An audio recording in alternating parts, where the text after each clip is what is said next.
하나님께서 오늘 저와 여러분들 주시는 말씀은 구약성경 창세기 18장입니다. 창세기 18장 10절부터 15절까지 말씀입니다. 시작.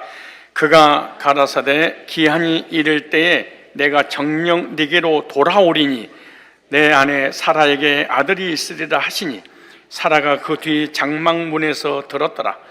아브람과 사라가 나이 많아 늙었고 사라의 경수는 끊어졌는지라.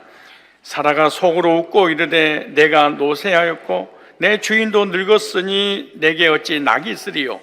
여호와께서 아브람에게 이르시되 사라가 왜 웃으며 이르기를 내가 늙었거늘 어떻게 아들을 낳으리요 하냐. 여호와께서 능치 못한 일이 있겠느냐. 기한이 이를 때에 내가 내게로 돌아오리니 사라에게 아들이 있으리라. 사라가 두려워서 승인치 아니하여 가로되 내가 웃지 아니하였나이다. 가라사대 아니라 내가 웃었느니라. 아멘. 오늘 본문 말씀을 중심해서 내년 이맘때라는 제목으로 말씀을 선포할 때 내년 이맘때 은혜와 복도를 누리시기를 주님의 이름으로 축복합니다. 다음 주일은 성탄절입니다. 성탄을 축하하면서 이 본문을 통해 내년 이맘때라는 제목으로 말씀의 은혜를 나누었으면 좋겠다는 생각이 들어져서 오늘 창세기 18장 본문을 이렇게 정했습니다. 내년 이맘때라는 이 제목의 의미를 알기 위해서는 먼저 앞에 성경 말씀을 이해할 필요가 있습니다. 창세기 15장 17절 이하에 보면 아브람이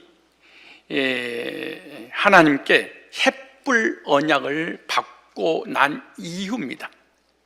하나님께서 아브람에게 일방적인 복을 주시기 위하여 쪼갠 그 고기 사이로, 재물 사이로 하나님의 불이 지나감으로 하나님은 이 언약을 반드시 주시겠다라고 하는 언약이 햇불 언약입니다. 그리고 하나님께서 햇불 언약이 있기도 전에도, 그리고 햇불 언약이 있고 난 이후에도 계속해서 반복해서 주신 말씀이 있는데, 아브라함아 너에게 후손을 주시겠다라고 하는 아들의 언약을 주셨습니다. 근데 언약을 주셨는데 하나님께 주신 언약이 믿어지지 않습니다. 그래서 하나님의 말씀을 불신함으로 인하여서 창세기 16장 1절 이하에 보면 하갈과 동침해서 하나님이 원하지 않는 아들 이스마엘을 낳습니다. 이스마엘은 자연산입니다.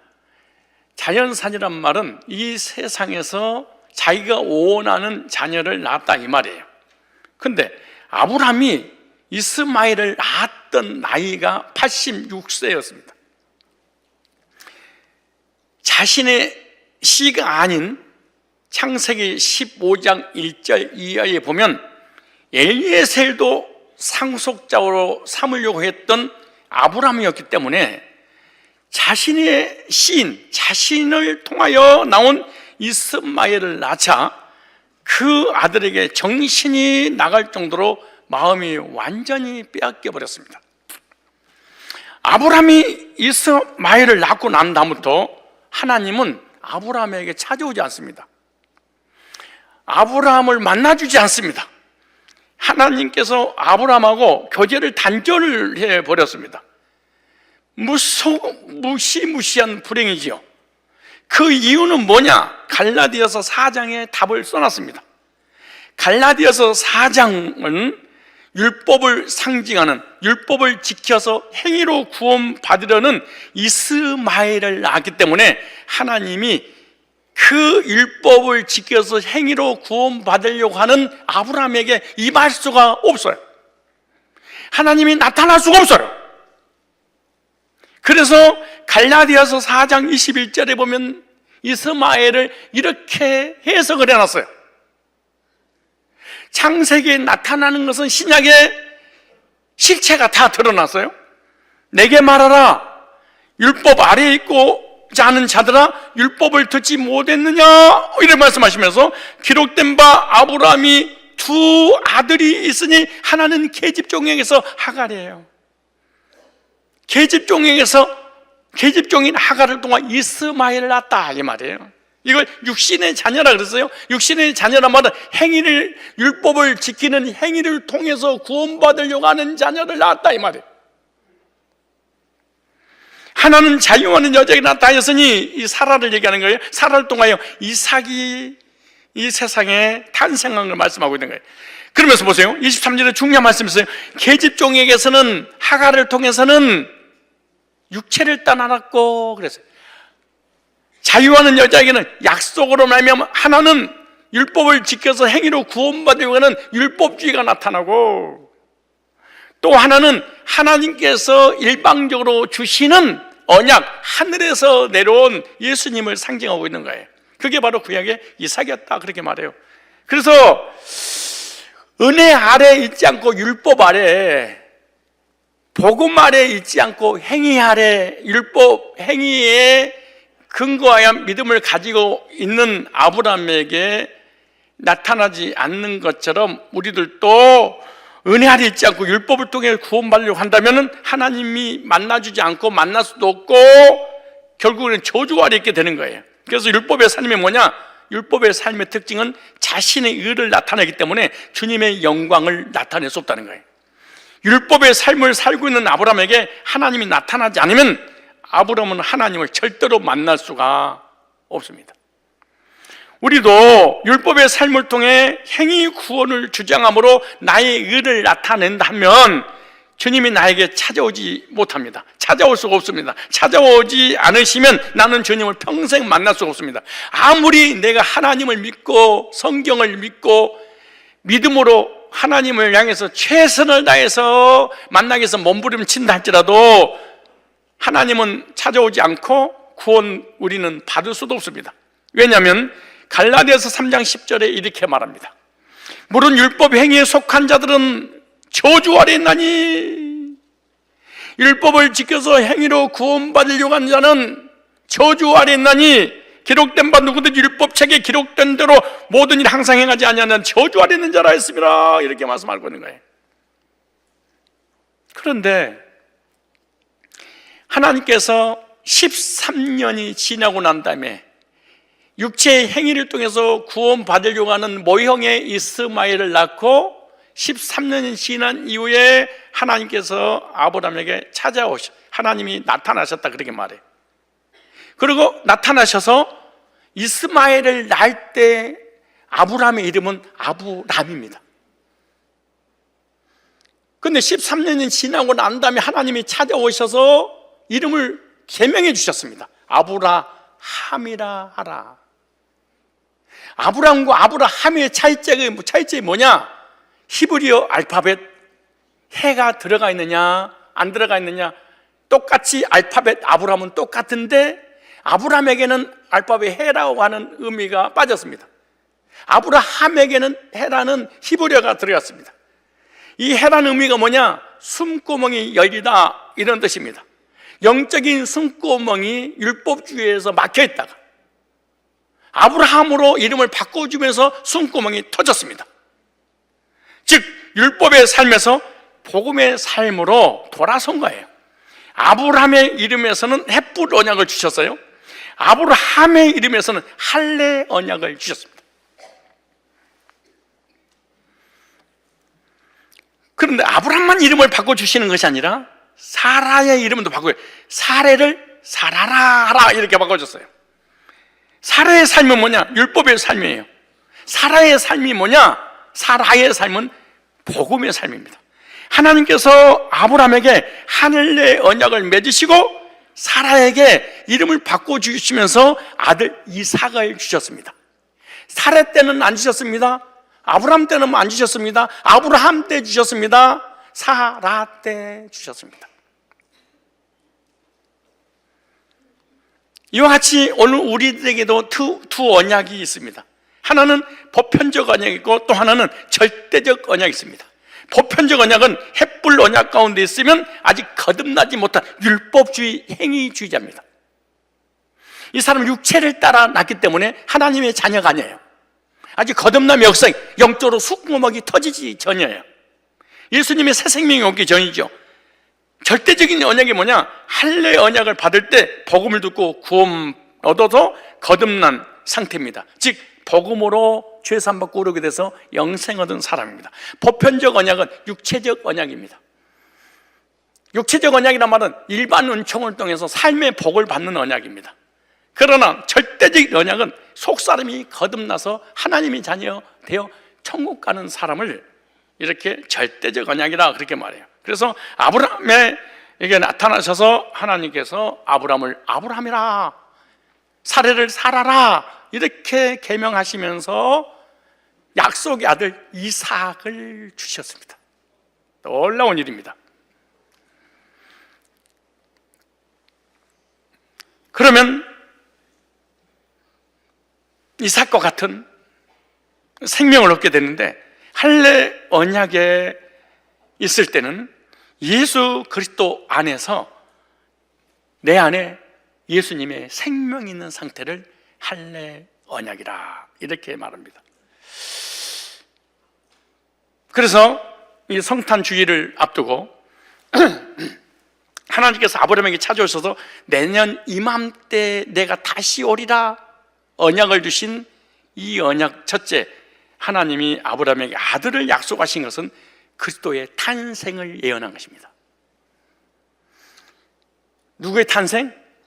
그리스도의 탄생. 창세기 18장 10절을 다시 보겠습니다. 제가 개정 성경을 보겠습니다. 그가 이르시되 내년 이맘때 내가 반드시 내게로 돌아오리니 네 아내 사라에게 아들이 있으리라 하시니 사라가 그 뒤 장막문에서 들었더라.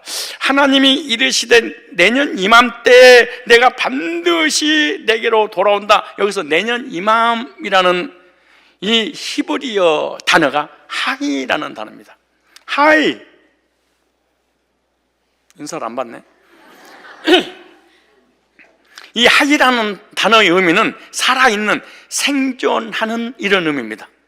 이 하이라는 단어는 어디서 왔냐? 하야에서 왔습니다. 살다, 살아있다, 생명을 유지시키다 이런 의미예요. 하나님께서 내년 이맘때 내가 반드시 돌아온다는 그 의미가 어떤 의미냐? 하나님이 생명을 주시려고 오신다 말이에요. 아브라함에게 하나님이 찾아오신, 다시 오신다는 것은 새 생명을 주시려고 내가 올 거야 이런 의미예요. 하나님께서 생명을 살릴 자를 아브라함아 내가 너에게 보내주실 거야 이 말입니다. 하나님이 생명을 살릴 자를 보내주시기 위해서 내가 내년 이맘때 너에게 찾아올 거야 이렇게 말씀하시죠. 즉 하나님이 찾아오시지 않으면, 하나님이 생명을 살릴 자를 보내주시지 않으면 생명을 얻을 자가 아무도 없습니다. 하나님께서 내년 이맘때 누구를 보내주시겠다는 얘기냐? 도대체가 창세기 18장 18절에 누굴까요? 누구를 보내신다는 거예요? 아브라함에게? 예? 자, 누구를 보내신다는 거예요? 아브라함에게? 맞았어요. 아들 이삭이잖아요. 그냥 아들 이삭이에요. 구약에서는 아브라함에게 이삭을 약속하셨는데 이삭은 모형동이에요. 이삭은 상징이에요. 이삭은 그림자예요. 이삭을 보내준다고, 살릴 자를 보내준다고 하는 것은 신약의 이삭의 후손으로 예수님을 통해서 우리를 살려주실 것을 예표를 하고 있는 거예요. 성경은 그리스도의 이야기예요. 즉 나를 구원하시기 위한 나의 이야기를 써놨어요. 왜냐하면 이 말씀을 사도 바울이 갈라디아 3장에 이삭에 대해서 살릴 자를 보내주신 그 이삭이 누구냐 딱 써놨어요. 갈라디아 3장 16절. 자, 갈라디아 3장 16절 시작. 이 약속들은 아브라함과 그 자손에게 말씀하신 것인데 여럿을 가리켜 그 자손이라 하지 않냐고 오직 한 사람을 가리켜 네 자손이라 하셨으니 곧 그리스도라. 아브라함에게 나타나셔서 내년 이맘때 아들을 줄 거야. 그 아들은 이삭이었는데 이삭은 모형도인데 저와 여러분들을 살리려고 하나님께서 살리자 예수님을 보내시겠다 라고 한 그 말씀을 사도 바울이 정확하게 성취시켜놨어요. 하나님이 이삭을 아브라함에게 보내주신 것은 아브라함을 영적으로 살려주시려고 아들을 보내주신다 그렇게 말하죠. 그래서 이삭은 육적인 것이지만 속사람, 영적인 우리의 구원자 예수님을 보내있다고 이삭 속에 하나님께서 그리스도를 감춰놓으신 거예요. 율법의 삶에 찌들어서 행위주의 신앙을 갖고 있는 사람은 예수 그리스도의 생명의 복을 받아야 영적으로 살아날 수 있어요. 왜냐? 우리 인간은 허물과 죄로 죽었기 때문에 그런 거예요. 그래서 하나님께서 온지의 죄인을 구원시키려고 내년 이맘때 예수 그리스도 이 땅에 보내주겠다 그렇게 말씀하신 거예요. 그런데 우리 인간의 이론으로, 우리 인간의 지식으로, 우리 인간의 합리적으로, 우리 인간의 어떤 역사 속에 이런 일이 한 번도 일어난 적이 없어. 그러니까 사라는 이걸 믿지 않아서 비웃었습니다. 이런 일이 있을 수 있겠습니까? 안 믿어버립니다. 우리들도 믿기가 쉽지 않잖아요. 그 이유는 뭐냐? 창세기 18장 11절에 아브라함과 사라는 나이가 많아 늙었고 사라에게는 여성의 생리가 끊어졌는지라. 자신의 환경, 자신의 형편을 보았기 때문에 하나님의 능력을 믿지 못한 것입니다. 우리도 이와 같이 우리 이성의 한계를 초월한 믿음을 갖는다는 것은 불가능한 일이에요. 우리 인간은 자기가 믿고 싶은 것만 믿고요, 자기가 이론적으로 이성적으로 이해되는 것만 믿지 이해되지 않는 것은 과감하게 잘라버립니다. 그래서 한계를 초월한 믿음을 갖는 것이 구원인데 이런 구원받은 사람이 더 멀어요. 왜냐? 자기가 믿어지는 이성으로 이해가 되는 것만 믿게 되버리는 거예요. 그래서 아브라함과 사라는 나이가 많이 늙었기 때문에 경수가 끊어져서 자식을 낳은 것은 불가능한 일이다, 믿지 않았다 이렇게 말하는 거예요. 근데 사라가 생리까지 끊어졌어요? 더더욱 힘든 일이잖아요. 하나님은 환경과 상황을 보고 있는 사라의 모습 보시고 네가 왜 우느냐 그래서 사라가 안 웃었어요. 거짓말, 사기까지 칩니다. 아브라함에게 약속하셨던 내년 이맘때 이삭을 주시는 이 언약은 예수님에 대한 예언입니다. 예수님에 대한 그 예언을 둘째, 내년 이맘때 이삭을 주시는 예언의 말씀이 신약에 그대로 성취가 됐습니다. 누가복음 1장 35절에 보세요. 비교를 좀 해볼까요? 자, 찾아보세요. 누가복음 1장 35절에 천사가 대답하여 이르되 성령이 네게 임하시고 지극히 높으신 이 능력이 너를 덮으리니 이름으로 나시빠 거룩한 이는 하나님의 아들이라 일컬어지리라. 가브리엘 천사가 마리아에게 찾아와서 말합니다. 성령이 네게 뭐하고? 임하시고 지극히 높으신 이 능력이 너를 덮게 되버려 나실바 거룩한 이는 하나님의 아들이라 부르게 될 것이다 이렇게 말하죠. 근데 마리아는 앞뒤 문맥을 보니까 아직 남자를 알지 못했습니다. 알지 못한다는 거예요. 이런 여자에게 아들이 생길 것이라고 가브리엘 천사가 예언하는데 마리아는 가브리엘 천사가 예언하는 모든 것을 그대로 믿고 순종합니다. 볼까요? 누가복음 1장 37절에 대저 하나님의 모든 말씀은 능치 못할 일이 없는 일 하면서 38절에 마리아가 가로되 주여 주의 계집종이오니 따라서 합시다. 말씀대로 내게 이루어지이다. 하나님께서 말씀하시면 말씀을 그대로 이루어 주신 것을 저는 믿습니다. 그러니까 마리아는 사라와는 다른 믿음을 가졌구나, 이걸 이해할 수가 있어요. 그리고 사라는 어떤 믿음이냐? 생명을 살리는 이삭을 낳은 그림자입니다. 그런데 마리아는 생명을 주시는 구원자 예수 그리스도를 낳은 실제입니다. 생명을 살리기 위해서 이삭을 주시고 마리아는 생명을 주시는 실체이신 구원자 예수님을 낳는 그러한 사람이죠. 마리아가 가브리엘 천사에 이렇게 말합니다. 주의 여종이오니 하나님 말씀대로 내게 이루어질 것을 믿습니다. 그렇게 고백하니까 천사가 떠났어요. 근데 여기서 이루어지다 이 말이 헬라어로 기노마이라는 단어입니다. 따라 기노마이. 어렵잖아요. 이 기노망이라는 말은요, 생겨나다, 일어나다, 행해지다, 생겨나고, 일어나고, 행해지다, 이런 뜻입니다. 그러니까 마리아는 하나님이 말씀하신 그대로 자신에게 행하셔서 이루어지기를 원하며 구원자이신 하나님의 아들이 자신의 몸이 잉태되어 생겨나기를 믿고 고백한 거예요.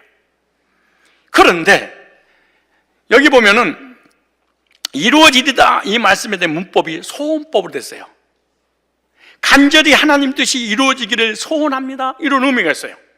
근데 내가 지금 하나님이 가브리엘 천사를 통해서 아들을 주시겠다고 말씀하셨을 때 지금 믿었는데 문법에는 과거 시제로 됐어요. 이것이 놀라운 일이에요. 깜짝이에요. 이게 원래 문법이 현재 시제로 되었는데 과거 시제예요. 무슨 말이냐, 이미 하나님께서 마리아의 몸을 통하여 예수님을 보내주시겠다고 창세전에 계획됐다, 이렇게 말해요. 그 계획이 마리아를 통해서 이루어질 것이라는 것을 오해한 거예요. 근데 이게 문법이 어떻게 됐느냐, 마리아가 하나님의 계획을 듣고 믿음으로 마리아 몸에 예수 그리스도가 잉태되어 탄생된다는 그런 의미예요. 그러니까 하나님이 창세전에 그리스도 안에서 우리를 구원하시려고 동정녀 마리아의 몸을 빌려서 예수님 이 땅에 오시고 하나님이 보내주실 것을 이미 계획된 거다, 이렇게 말하는 거죠. 이와같이 구원받은 자는 우연히 구원받은 게 아니고 영원전에, 창세전에, 에베소서 1장 4절에 보면 인 크라이스트, 그리스도 안에서 구원하기로 계획됐다, 이렇게 말합니다. 이게 성경의 예정론입니다. 이게 개인적 예정론입니다. 내가 예수 믿고 구원받으면 내가 믿는 게 아니에요. 창세전에, 영원전에 나를 구원하기로 계획됐구나. 근데 그 계획이 내가 예수 믿고 구원받을 때 성취가 됐구나 라고 이제 마리아처럼 신앙을 고백하는 거예요. 그러므로 예정된 백성은 반드시 복음을 두고 죄산 받고 오르게 돼서 영생 확신을 갖게 됐어요. 언제서 해방받아서 구원의 확신을 가질 수 있도록 하나님 인도하시는 거예요. 그래서 사라의 믿음은 마리아의 믿음보다 좋지 못했습니다. 즉 율법주의적인 믿음과 복음적인 믿음, 겉사람이 믿는 것과 속사람이 믿는 것과 행위적 구원과 은혜의 구원은 하늘과 땅입니다. 우리는 율법의 그림자만 붙잡고 있으면 안 됩니다. 모형만 붙잡고 있으면 안 됩니다. 실체를 붙잡아야 됩니다. 실체가 누구냐? 예수 그리스도입니다. 그래서 창세기 18장 14절 이렇게 다시 봅니다. 여호와께 능치 못한 일이 있겠느냐. 여기서 사라가 아들을 낳을 수 있다고 없다고 말하잖아요. 그러니까 하나님은 능치 못할 일이 있겠느냐, 이렇게 말씀하시는 거죠. 그러면 이렇게 말해요. 기한이 이를 때 내가 네게로 돌아오리니 사라에게 아들이 있을 것이다, 이렇게 다시금 말씀하시죠. 여기서 능하지 못한 일이 있겠느냐, 이 말씀이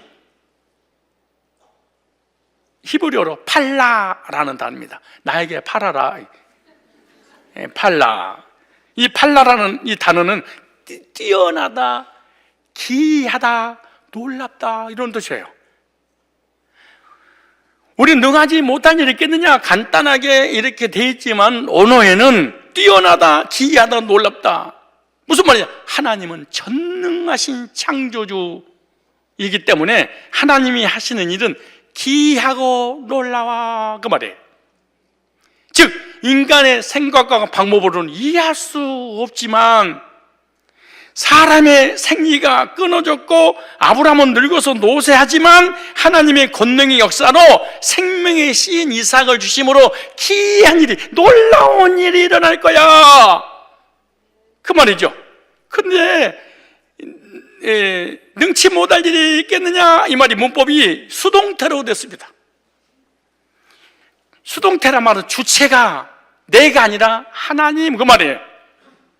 그러니까 하나님께서 하나님 스스로 약속하시면서 모든 일을 할 수 있는 분이, 성취하는 분이 나다, 이렇게 말씀하는 거예요. 그러니까 일을 행하는 여호와, 그것을 지어 성취하는 여호와께서 이제 말씀하시니라, 이 약속을 하시고 약속을 이루신 분이 하나님이라는 거예요.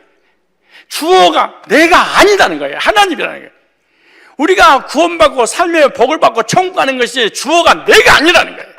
나한테 달렸다는 게 아니에요. 하나님께 달렸다는 거예요. 이게 하나님 절대적인 주거잖아요. 근데 시제가 미완료로 됐어요.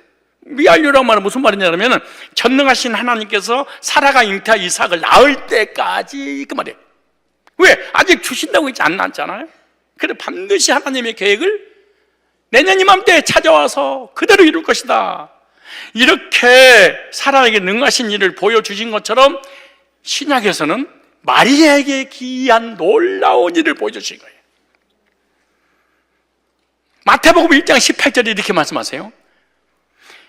경수가 끊어졌어요. 사람 구실을 못해요. 생명을 낳을 수가 없어요. 근데 기이한 일을 하나님이 사라에게, 아브라함에게 나타내 보이셨어요.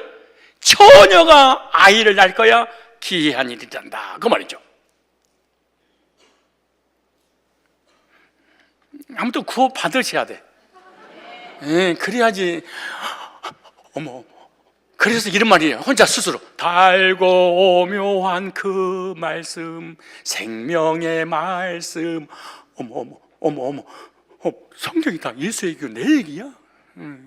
근데 거듭나지 못하면 도대체 무슨 말인지 외국어로 들려요. 뭘로 들려요? 외국어. 자, 마태복음 1장 18절의 신약에 예수 그리스도의 나심은 이러하니라. 이렇게. 그의 어머니 마리아가 요셉과 약혼하고 동각이 뭐하래? 전에 성령으로 잉태된 것이 나타났더니 예수 그리스도가 이 땅에 오셨는데 그의 어머니 마리아가 요셉과 약혼하고 동거하기 전에 성령으로 잉태했다는 거예요. 마리아에게 기적과 이적을 하나님께서 베풀어 주셨는데 성령으로 예수님을 잉태한 거예요. 인간의 생각과 방법으로는 절대 이루어질 수 없는 표적이 마리아의 몸을 통해서 나타난 것이, 도저히 불가능한 사라에게 이삭을 주신 것처럼 처녀가 아이를 낳는 건 더 불가능한 일이잖아요. 그래서 성령으로 잉태된 것은 구약에서 여호와께서 이렇게 말씀하시죠. 전능하신 여호와 하나님께서 능하지 못한 일이 있겠느냐, 이렇게 말씀하시는 거죠. 우리도 사라처럼 환경과 상황을 보고 하나님 말씀을 믿지 못할 수도 있습니다. 생명의 신 이삭을 낳는다고 하셨는데 사라는 속으로 하나님 말씀을 비웃었다, 그렇게 말씀하죠. 현재 우리도 하나님께서 나에게 기적과 이적과 표적을 보여주신 것이 성경이고 우리의 구원이고 영생이고 천국인데 어떻게 이걸 믿습니까? 하나님이 능치 못할 일이 있겠느냐? 이삭과 같은 생명을 주시려고, 생명의 씨를 우리에게 공급시켜 주시려고 말씀하시는데 사라처럼 우리도 이렇게 하는 거예요. 겉으로 믿는 척하면서 속으로는 비웃고 있었어요. 설마 어떻게 예수 믿는다고 죄 문제 해결 받아? 설마 예수 믿는다고 뭐 어렵게 돼? 설마 예수 믿는다고 천국을 가? 설마가 천국 가게 만드는 거예요. 근데 구원받기 전에는 항상 뭔가 구원 플러스가 따라붙어. 뭐가 따라붙냐? 행함이 없는 믿음은 죽은 믿음이야. 구원받았어도 십계명을 지켜야 돼.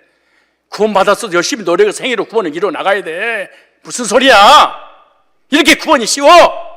네가 하면은 어려워. 하나님이 하면 능치 못할 일 있겠느냐 그래. 그러니까 사실은 하나님을 안 믿고 교회를 수십 년 다닐 수 있는 거야. 성경 말씀을 열심히 읽으면서 불신하면서 얼마든지 이스마엘을 나누면서 구원인 것처럼 착각하는 사람이 너무 많은 거예요. 그래서 교회가 붕되는 거예요. 안 믿어도 되니까.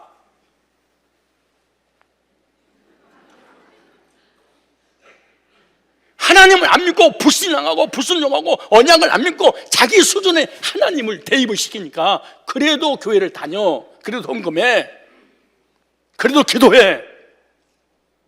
그러니까 교회는 절대로 안 무너져. 왜? 믿음 없는 사람이 계속 오니까. 영어 학원 아무리 다녀봐 영어가 터지나. 그래도 영어 학원은 계속 돼. 왜 되냐?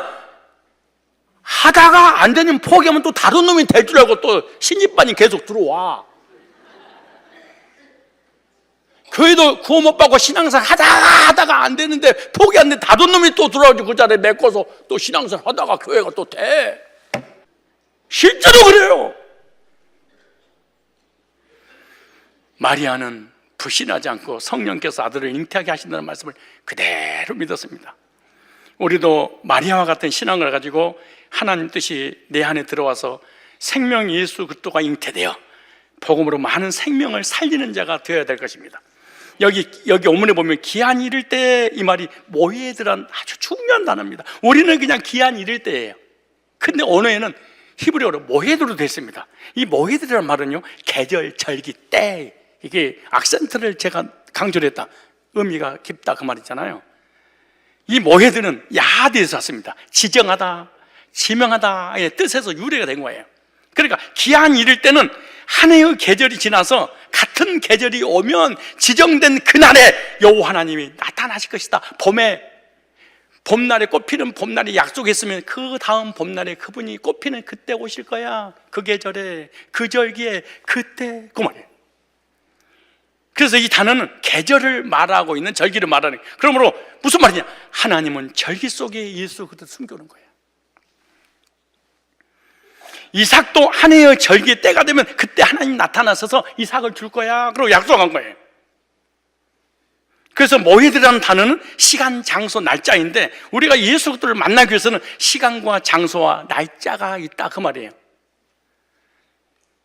왜냐? 온지의 죄인은 예수 그리스도를 만나야지 온지의 문제가 해결되기 때문에, 예수 그리스도를 만나야지 사망의 문제 해결돼요. 예수 그리스도를 만나야지 저주가 해결돼요. 예수 그리스도를 만나야지 평강이며, 예수 그리스도를 만나야지 하나님을 만날 수 있어요. 예수 그리스도를 만나야지 영생 얻을 수 있어요. 영생 얻으려면 가장 중요한 것이 죄 문제가 해결돼야 돼요. 죄 문제를 해결하려면 예수님의 복음을 들어야 돼요. 듣고 제삼 받고 의롭게 되지 못하면 절대로 구원을 받을 수가 없어요. 그럼 그리스도를 만나기 위해서는 절기를 알아야 됩니다. 왜? 절기 속에 예수 그리스도를 숨겨놨기 때문에. 방주 속에 예수 그리스도를, 성막 속에 예수 그리스도를, 제사 속에 예수 그리스도를, 절기 속에 예수 그리스도를, 인물 속에 예수 그리스도를. 요한복음 5장 39절에 너희가 성경에서 영생을 얻는 줄 생각하고 성경을 상고하고자 이 성경이고 내게 대하여 기록했느니라, 이렇게 말씀하세요. 창세부터 요한계시록 다 예수에 관한 얘기인데 예수만 싹 빼버리고, 나는 신학자들과 목회자들이 위대한 실력자들이라고 봅니다.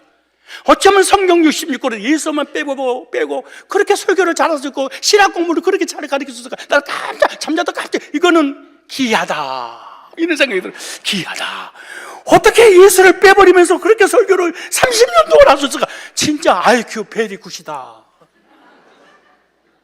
이게 가능한 일일까? 이게 난 30년 동안 목회라고 설교를 하는데 아무리 이 속에서 도둑을 유지 찾아내고 불알림에서 찾아내도 못 찾아내서 딱 뜨면 예수가 보이는데 어떻게 그렇게 가능할까? 절기 속에 감춰진 그리스도, 계절 속에 그리스도를 감춰놓은 거예요. 하나님은 생명의 신 이삭을 아브라함의 나이 100세 때 주셨습니다. 인간의 방법과 환경과 형편이 아닌 하나님의 권능으로 기이하게 이루어졌어요.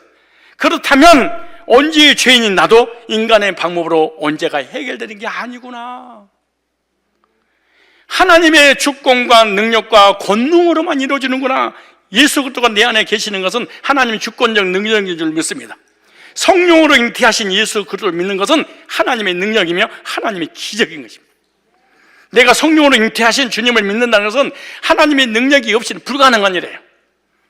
그래서 우리가 복음을 기도할 때 성령이 막 불러불러하고 막 넘어지고 자빠지고 전부 다 귀신 역사입니다.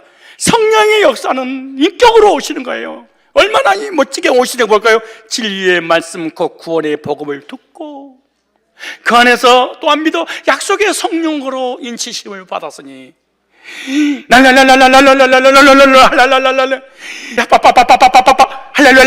이러니까 이거는 귀신 용어지 성령 욕심 아니에요. 성령은 복음을 증거할 때 인격적으로 내 속에 들어와서 믿어지도록 하신 분이에요.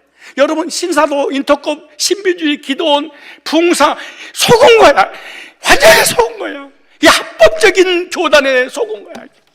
성경을 찾아와야 돼. 성경을 믿어야 돼. 아무리 신학자 목회자가 똑똑하더라도 여러분 어떻게 성령을 따라서요? 랄랄랄랄랄랄. 우리 그 장로님이 어떻게 성령 받았냐고 물으니까 부흥사 목사님이 그러대. 하도 방언이 안 터지니까 이걸 막 뽑아내래. 더 많이 뽑아서 큰일 날 뻔했어. 근데 거의 성령 받은 게 나 따라 살려. 어떻게 하면 돼요? 할렐루야, 할렐루야, 할렐루야, 할렐루야, 할렐루야, 할렐루야, 랄랄라. 애기 방언 받으셨네. 할렐루야, 애기 방언. 속은 거예요. 거기 그런 게 어디가 있어. 정신병원에서 일어난 사건인데, 정신병 환자가 그 낚시를 하고 싶어서 변기 뚜껑을 열어놓고 낚시를 한 거야. 기가 막히지.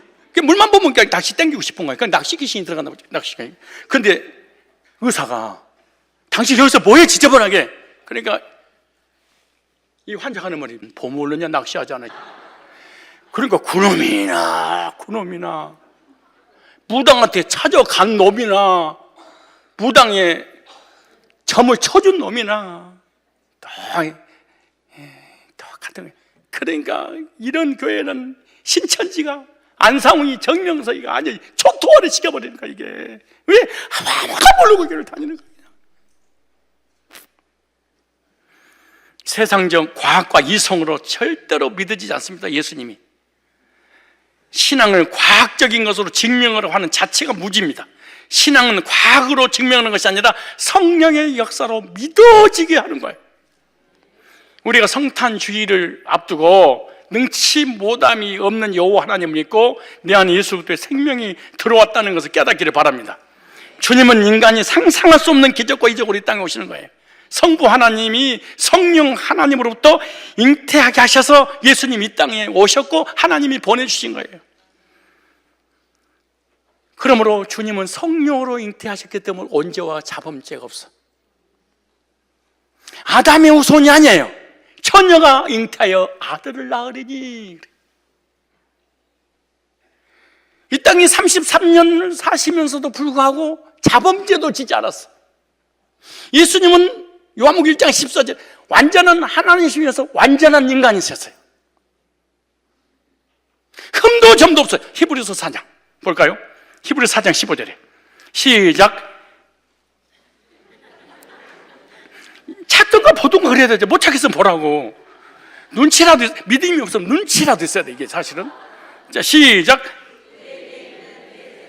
우리의 연약함을 채우려 말해 동정이라는 의미로 동정하지 못하실 리가 아니요 모든 일에 우리와 똑같이 시험을 받으시니 이르되 죄는 이만희는 죄 있어 없어?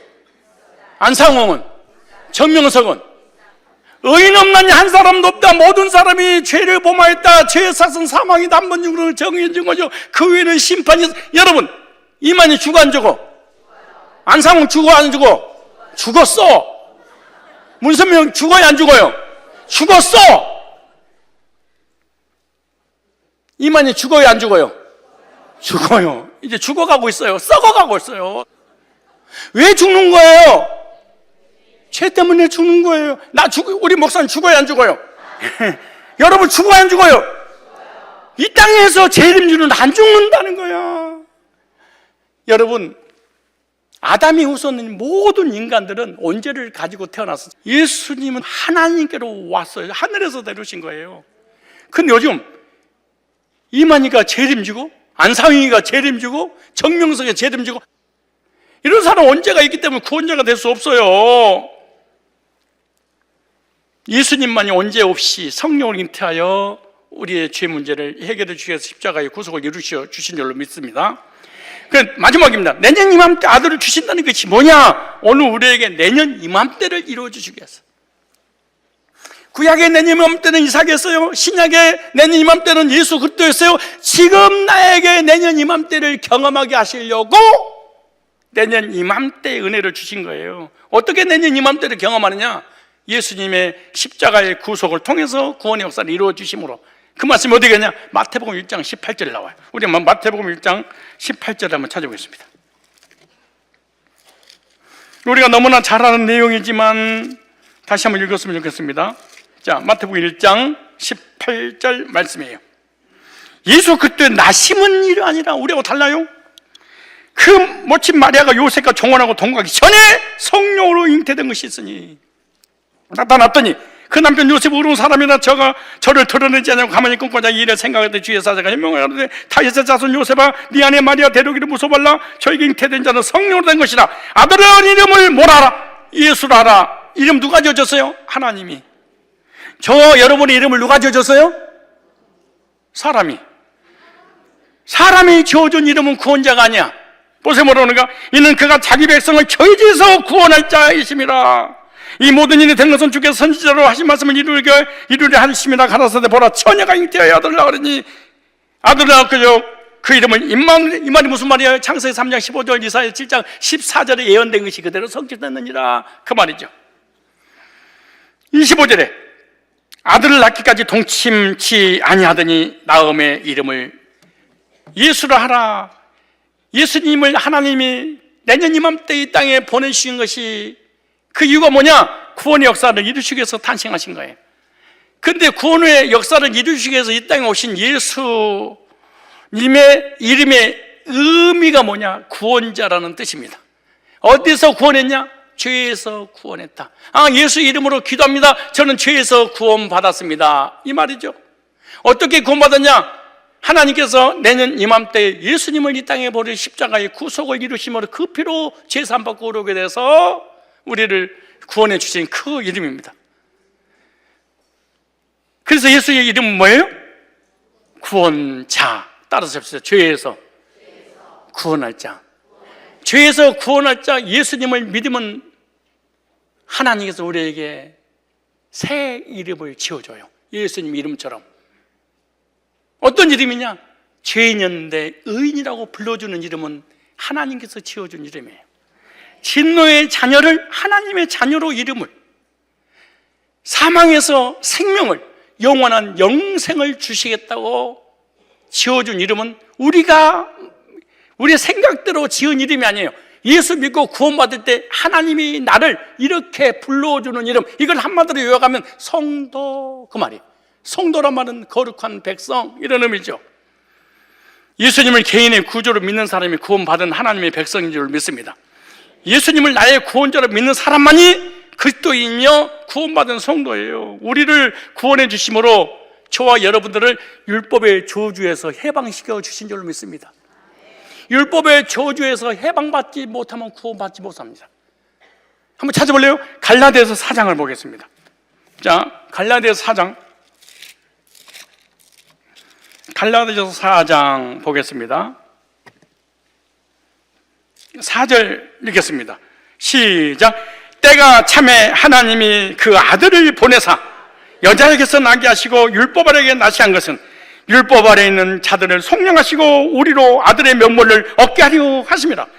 너희가 아들인 거로 하나님이 그 아들의 영을 우리 마음 가운데 보내사 아바 아버지라 부르게 하셨는지라. 그러므로 내가 이후로는 종이 아니요 아들이니 아들이면 하나님으로 말미암아 유업을 이을 자지라. 따라서 합시다. 율법에서 자유. 왜 율법에서 자유란 말을 사용했을까요? 왜 여기다 이렇게 말씀하셨을까요? 그것은 사람들은 모두 율법 아래 태어났기 때문에 율법의 종의 신분을 가지고 있을 뿐만 아니라 그 종의 자리에서 절대로 벗어날 수 없습니다. 왜? 허물과 죄로 죽었던 우리입니다. 의인 없나니 한 사람도 없습니다. 죄의 삭은 사망입니다. 죄를 지면 사망을 당한다고 율법이 나를 경계해서 지옥을 보내버린 역할을 하는 것이에요. 그런데 갈라디아서 4장 4절 다시 한번 읽어보세요. 때가 참에 이게 내년 이맘때가 되매 하나님이 그 아들을 보내서, 이삭이 아니에요. 이삭은 모형이에요. 그림자예요. 실체를 보내서 여자에게 나시고 동정녀 마리에게 나시고 언제와 자범죄 없이 나게 하시고 율법 아래 나게 하신 것은 율법의 경계에서 해방시켜 주시려고, 그것이 율법으로부터 자유를 얻는 것을 구원이라고 그렇게 말해요. 누구든지 그리스도 안에 있으면 율법의 매임에서 자유를 얻은 줄로 믿습니다. 어떻게 자유를 얻었냐? 5절 시작. 율법 아래 있는 자들을 율법을 지켜서 행위로 구원받아서 율법에 매여서 지옥으로 가려고 하는 그들을 뭐하려고? 속량하시고 우리로 아들의 명분을 얻 진노의 자녀를 하나님의 자녀로. 그래서 속량을 해주셨는, 속량이라는 말은 예수의 피값을 주고 우리를 율법의 종의 멍에에서 벗겨주셨다. 그리고 우리를 자녀 삼으셔서 영원한 천국을 상속시켜 주시려고. 5장 1절에 볼까요? 5장 1절. 창세기가 아니에요. 갈라디아서 5장 1절. 시작. 그리스도께서 우리로 자유케 하려고 자유를 주셨나니 그러므로 굳세게 서서 다시는 종의 멍에를 매지 마라. 복음으로 구원받아서 이제 십계명 지켜서 구원을 이루어 나가야지. 이런 짓거리 하지 마라.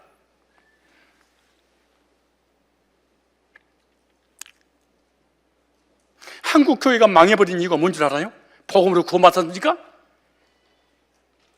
이제 율법 지켜서 행위로 십계명 지켜서 구원을 이루어 나가야지. 근데 성경 뭐라고 써요?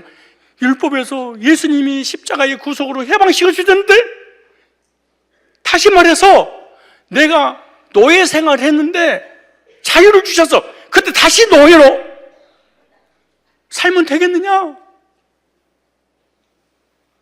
이렇게 말해요. 그러므로 굳게 서서 다시는 종의 멍에를 뭐하지 마라? 율법으로 돌아가지 마라. 그러면 어떻게 하면 율법으로 돌아가지 않는가? 내가 율법에서 예수님의 구속을 통하여 자유를 얻었는데 다시 율법으로 돌아간다? 있다, 갈 수 있다. 근데 돌아가지 않으려면 어떻게 되느냐? 로마서 6장 14절. 자, 로마서 6장 14절에 이렇게 기록됐습니다. 시작.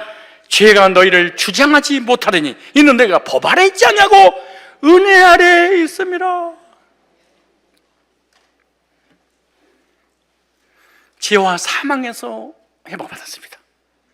율법의 저주에서 해방받고, 로마서 8장 1절로 2절에, 그리고 요한복음 5장 24절에, 히브리서 2장 14절로 15절에 죽기를 무서움으로 죽음의 종로로 앉는 모든 자를 놓아주려 함이라. 사망으로 말미암아 사망이 세력을 잡아주고 마귀를 없이 하려 하심이라. 해방시켜 주셨습니다. 하나님께서 예수님을 우리에게 보내주신 것은 죄와 사망에서 구원하셔서 영생을 주시려고 그러는 거예요. 죄와 사망에서 구원받았습니다. 심판이 면제됐습니다. 영생 얻었습니다.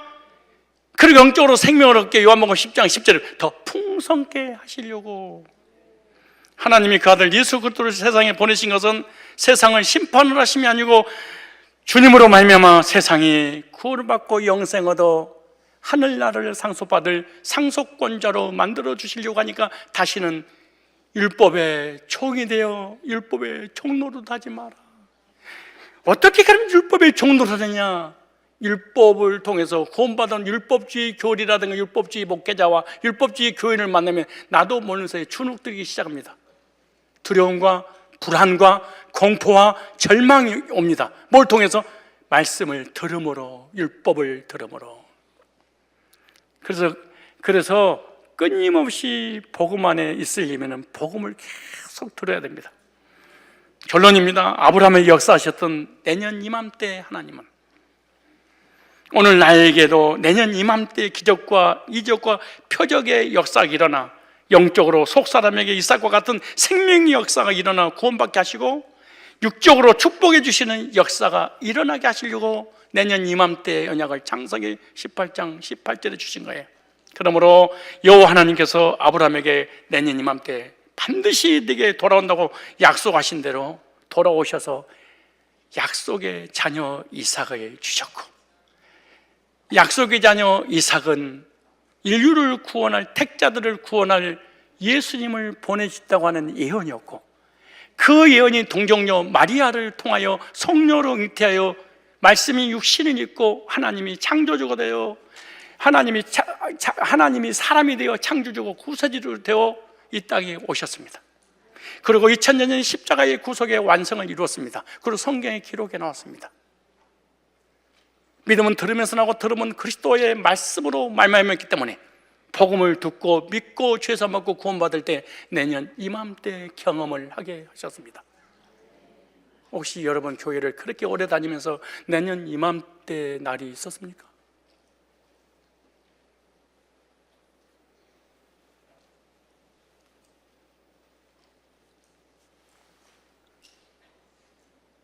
여러분에게 내년 이맘때 주의 말씀 받은 그날 참 기쁘고 복되도다. 이 기쁜 마음 못 잊어서 온 세상에 전하노라.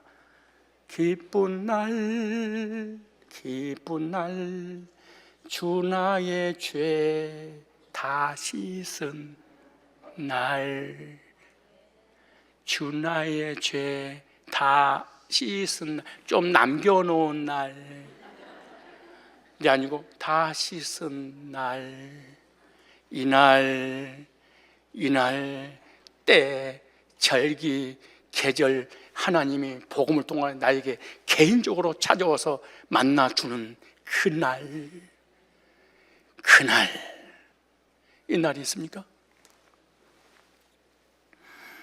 예수님의 성령의 구속의 보혈로 죄산받고 오르게 돼서 하나님 자녀 되어 천국을 상속받을 상속권자로 믿어지는 그날, 내년 이맘때 하나님이 나에게 말씀을 통해 찾아오셨던 그날,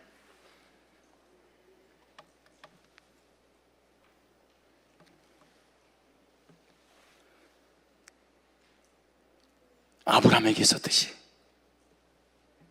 초대교회 사도들에게 있었듯이, 믿음의 선진들에게 있었듯이, 저에게 있어서 복음의 종이 되었듯이, 여러분들도 교회만 다니는 썬데이 크리스찬이 아니고 귀한 하나님의 능력으로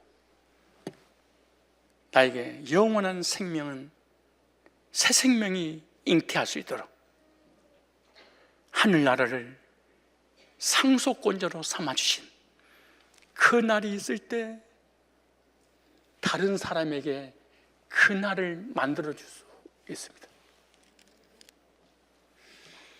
내게 그 날이 없었다면, 내년 이맘때 하나님이 나에게 찾아오는 그 구원의 날이 없었다면, 다른 사람을 내년 이맘때를 만들어주는 것은 불가능한 일입니다. 내년 이맘때를 복음을 전해서 만들어준 그 사람은 내년 이맘때 예수님께서 저와 여러분들에게 삶의 복도 주실 것입니다. 자녀의 복도 주실 것입니다. 건강도 회복시켜 주실 것입니다. 여러분의 목장도 기간도 내년 이맘때 부흥시켜 주실 것입니다. 우리 교회도 영적으로 태풍의 역사가 내년 이맘때 나타날 것입니다. 여러분 사업도, 여러분 기도 제목도 내년 이맘때 응답의 역사로 기이하게 일어나게 될 것입니다. 내년 이맘때 간증하십시오. 내년 이맘때를 하나님이 주시려고 이런 역사를, 이런 드라마를 펼쳤구나. 아, 내 인생에 영적으로 이맘때가 있는가? 나의 삶에 내년 이맘때를 경험하고 살아가고 있는가? 앞으로 내년 이맘때를 계속 나는 경험하며 살 것인가? 내년 이맘때 노처녀 결혼할 것입니다. 내년 이맘때 노총각 결혼할 것입니다. 잉태치 못한 자는 잉태하게 될 것입니다. 사업이 망한 사람은 내년 이맘때 사업이 다시 일어나게 될 것입니다. 여러 가지 삶의 문제가 있는 사람들은 내년 이맘때 회복의 역사가 일어나게 될 줄로 믿습니다. 그러므로 내년 이맘때라고 하는 것은 1년 후가 아니라 하나님이 찾아오신 그때는 아무도 모릅니다. 복음 안에 있기를 바랍니다. 내년 이맘때